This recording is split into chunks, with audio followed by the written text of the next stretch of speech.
پورا کرنا ہے اس کی کمی کو۔ اس لیے حضرات فرماتے ہیں کہ جو ماضی میں غفلت اور سستی ہوئی ہے، وہ نمازیں جو رہ گئی ہیں ان نمازوں کی قضا ابھی سے شروع کر دو، تاکہ مرنے سے پہلے پہلے وہ قضائیں پوری ہو جائیں، کیونکہ نماز معاف تو نہیں ہے، اس کی قضا ذمہ میں کھڑی ہے۔ غفلت کی وجہ سے جوانی تھی، روزے نہیں رکھ سکا، کسی نے ترغیب نہیں دی یا روزے کی اہمیت نہیں تھی، تو اب روزوں کی قضا کر لے، روزوں کی قضا کر لے۔ اب زمانہ ہے ہمارے، اب مجھے پتہ ہے میں نے 5 سال نمازیں بالکل نہیں پڑھی، تو 5 سال نمازیں ڈبل پڑھوں گا، وقت کی نماز بھی پڑھوں گا، اس کے ساتھ قضا نماز بھی پڑھوں گا۔ قضا صرف فرض کی قضا ہے، وتر کی قضا ہے، سنتوں کی قضا نہیں ہے۔ تو ترتیب بنا لیں کہ فجر کی قضا بھی کرنی، جن نمازوں کے بعد نفل نہیں ہیں ان کی قضا گھر میں کر لیں، جیسے فجر کے بعد نفل نہیں ہے، فجر کے بعد قضا نماز پڑھ سکتے ہیں، لیکن گھر میں جا کے پڑھیں۔ مسجد میں پڑھیں گے تو لوگ شبوں میں پڑھ جائیں گے کہ یہ فجر کے بعد کیا پڑھ رہا ہے۔ اگر آپ لوگوں کو بتائیں گے کہ میں قضا پڑھ رہا ہوں تو وہ کہیں گے یہ ایسا آدمی ہے جو نمازیں چھوڑتا تھا، فسق و فجور پر دوسرے کو گواہ بنانا ہے۔ لیکن ایسی نمازیں جن کے بعد نفل پڑھے جاتے ہیں، ان نمازوں میں بے شک جیسے عشاء کی نماز ہے تو نفلیں پڑھنے کی بجائے قضا نمازیں واپس لوٹائیں۔ اب بعض جاہل صوفی جو ہے وہ نفلیں پڑھنے پر بڑا زور ہوتا ہے، تہجد پڑھ رہے ہوتے ہیں، قضا نمازیں ذمہ میں ہوتی ہیں۔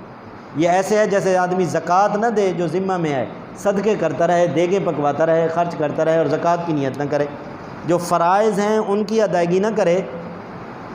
اس لیے شریعت نے ترتیب بتائی ہے، جو مقروض ہے اس کے گھر سے آپ دعوت بھی نہیں کھا سکتے۔ علماء نے لکھا ہے کہ جو آدمی مقروض ہے اس کے ذمے پہلے قرضے کی ادائیگی ہے، اور وہ کسی کی کھانے کی دعوت بھی نہ کرے۔ اگر کھانے کی دعوت کی ہے تو کھانے والا اس کے پاس نہ جائے کہ یہ تو آدمی زکوٰۃ کا پیسہ اس کے پاس ہے، یہ زکوٰۃ کے پیسے کی ادائیگی کرے گا تو پھر دعوت اس کے ذمہ میں ہو۔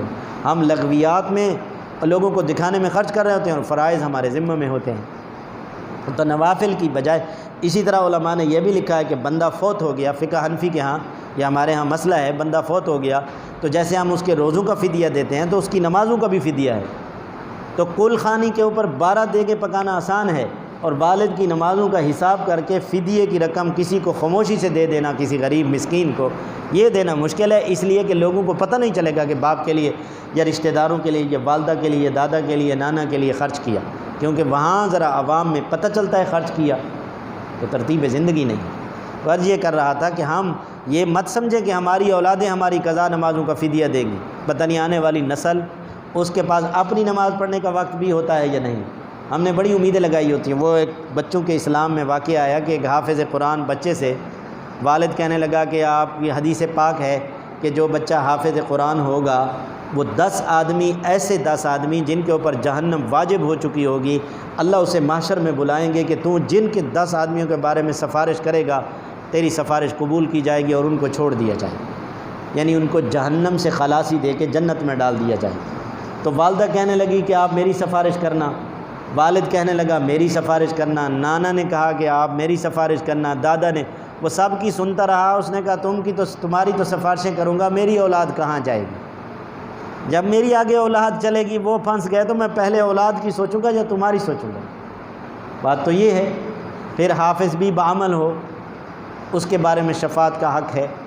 تو ہم یہ نہ ہو کہ اپنی اولادوں پر چھوڑ کر چلے جائیں، بلکہ اپنے معاملات کے بارے میں یہ تو واضح طور پر شریعت کے احکامات ہیں کہ آدمی وصیت فی زمانے نہ، ہمارے زمانے میں لکھ پڑھ کا کوئی نظام نہیں، کوئی معاملات نہیں لکھے جاتے، بس ارجنٹ پیسے لیے جا رہے ہیں، نہ حساب کتاب ہے، نہ کس سے لینے ہیں کس سے دینے ہیں، نہ گھر کے کاروبار کا جو کاروبار کا حساب کتاب ہے، نہ گھر کا حساب کتاب، مرتے ہی کتاب بند ہو جاتی، اب پتہ بھی نہیں ہوتا کس سے لینے ہیں کس سے دینے ہیں۔ 10 آدمی آ جائیں جی اس نے ہمارے پیسے دینے ہیں تو لہٰذا آپ کو دینے پڑیں گے، اور جن سے لینے ہیں وہ کہیں جی ہم نے اس کا ایک کھوٹا پیسہ بھی نہیں دینا تو نہیں دینا، کیونکہ ہمارے پاس تو کوئی لکھ پڑھ نہیں ہے۔ اس لیے صحابہ کرام رضوان اللہ علیہم اجمعین فرمایا اپنا وصیت نامہ جیب میں رکھتے تھے، وصیت نامہ لکھ کے رکھتے تھے۔ اور سب سے بڑی آیت قرآن کی جو ہے قرآن مجید میں وہ آیت تداین، یہ اس بارے میں ہے کہ آپ جب بھی کوئی معاملہ کریں اس کو لکھ لیں، لکھنے میں بڑی برکت ہے۔ تو یہ اپنے اوقات، ایک بزرگ تھے وہ سارا دن اپنی گفتگو لکھتے تھے، شام کو بیٹھ کر، اور ایک واقعے میں ہے کہ ہفتے کے بعد جمعہ والے دن حساب کرتے تھے کہ میں نے کتنی لغو باتیں کی ہیں، کتنی کام کی باتیں کی، پھر اس پر معافی مانگتے۔ تو ہم بھی اگر اپنا محاسبہ شروع کر دیں کہ میرا کہاں کہاں وقت گزرتا ہے اور کیسے گزرتا ہے، صحیح گزرتا ہے یا غلط گزرتا ہے، تو اس محاسبے سے آدمی کی اصلاح ہو سکتی ہے۔ تو جیسے ہم اپنی عادتیں اچھی بنائیں گے تو اولاد میں بھی اس کے اثرات ہوں گے، گھر میں ٹائم ٹیبل ہو کھانے کا، گھر میں آنے کا، معمولات میں کمی نہ ہو۔ ایک بزرگ گزرے ہیں، ان کے استاد آئے، وہ فرمانے لگے کہ میرا اس وقت لکھنے کا معمول ہے، اجازت ہو تو میں لکھ لوں۔ استاد کے آئے ہوئے بھی انہوں نے ان کو اجازت دی کہ آپ لکھیں، لکھنے کے معمول۔ ہمارے کوئی اوقات نہیں ہے، اوقات زندگی نہیں ہے۔ ہم تو جہاں ہمیں کوئی، اب ہزاروں لوگ ایسے ہیں وہ کہتے ہیں جی دوست آیا وہ 3 دن لے کے چلا گیا، تم کوئی بھیڑ بکری ہو کہ 3 دن لے کے چلا گیا؟ یا ہم کوئی ایسے لوگ ہیں؟ بھئی آدمی کے کوئی معمولات ہوتے ہیں۔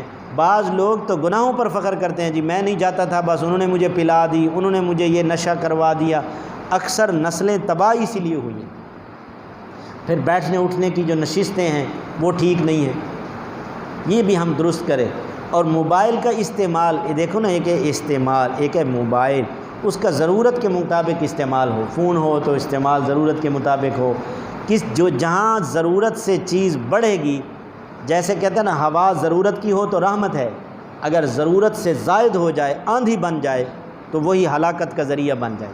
پانی بقدر ضرورت ہو تو رحمت ہے، اگر وہ سیلاب کی شکل اختیار کر لے تو وہ تباہی ہے اور عذاب ہے۔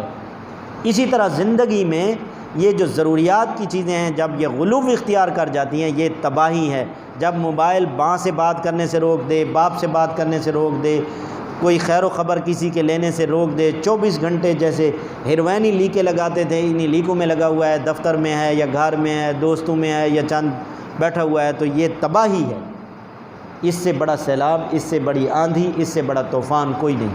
یہ دلوں کی بھی موت ہے، دماغ بھی مفلوج الحال بن کے رہ جاتا ہے، اور آدمی بیکار بن جاتا ہے، جیسے جسے بیکار کہتے ہیں۔